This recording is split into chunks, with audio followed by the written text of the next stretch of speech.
દિવસીય સંત પારાયણના આયોજનના ભાગરૂપે બધા હરિભક્તો અહીંયા ભેગા થયા અને તમે ખૂબ જ સરસ સભા વ્યવસ્થા બધા હરિભક્તો માટે કરેલી છે. તો બધા હરિભક્તો નમ્ર પ્રાર્થના સ્વયંસેવકો એમના અથાગ પુરુષાર્થ પરસેવો પાડી આ સારી વ્યવસ્થા કરી છે આપણા માટે.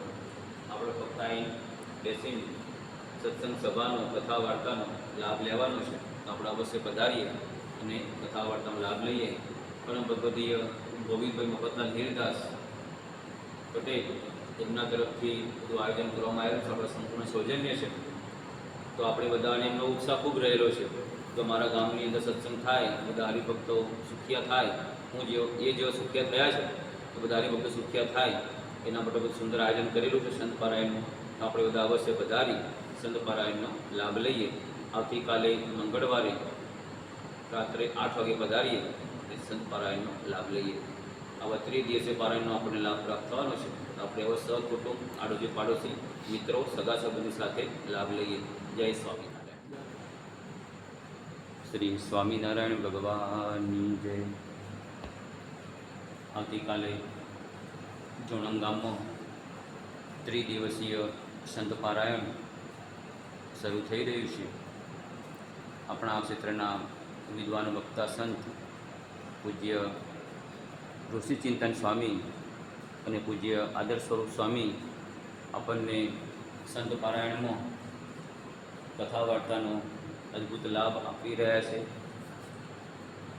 આવતીકાલે મંગળવારે રાત્રે 8 કલાકે સંત પારાયણ શરૂ થશે. તો જોણંગ ગામના તેમજ આજુબાજુ ગામના સર્વે હરિભક્તોને તેમજ ગ્રામજનોને નમ્ર પ્રાર્થના કે પવિત્ર ચાતુર્માસમાં આવા સ્ત્રી અને ધનના ત્યાગી એવા સંતોના મુખેથી કથા વાર્તા સાંભળવાથી આપણા દોષો ટળી જાય, સાથે સાથે આપણે સુખિયા થઈએ. બધા જ હરિભક્તોને જાહેર આમંત્રણ છે. આપણે આ પારાયણનો સમયસર અને નિયમિત લાભ લઈએ. આ પારાયણના યજમાન શ્રી પરમ ભગવદીય ગોવિંદભાઈ મફતલાલ હીરદાસ પટેલ એમના તરફથી ખૂબ જ સરસ એમના માર્ગદર્શનથી ખૂબ જ સરસ આયોજન કરવામાં આવેલું છે અને એમનો ખૂબ જ ઉત્સાહ રહેલો છે. આજે 80 વર્ષની ઉંમરે પણ ખૂબ જ ઉત્સાહ છે એમને કે મારા જોણા ગામની અંદર હરિભક્તો આ સત્સંગના સમજણથી સુખિયા થાય એવું અદ્ભુત પારાયણ અહીંયા આયોજન કરવામાં આવેલું છે. તો ફરીથી નમ્ર વિનંતી, આપણે બધા મોટી સંખ્યામાં વધારીએ અને સમયસર આ 3 દિવસીય સંત પારાયણનો જડીબા હોલ જોણંગ મુકામે લાભ લઈએ. શ્રી સ્વામિનારાયણ ભગવાનની જય.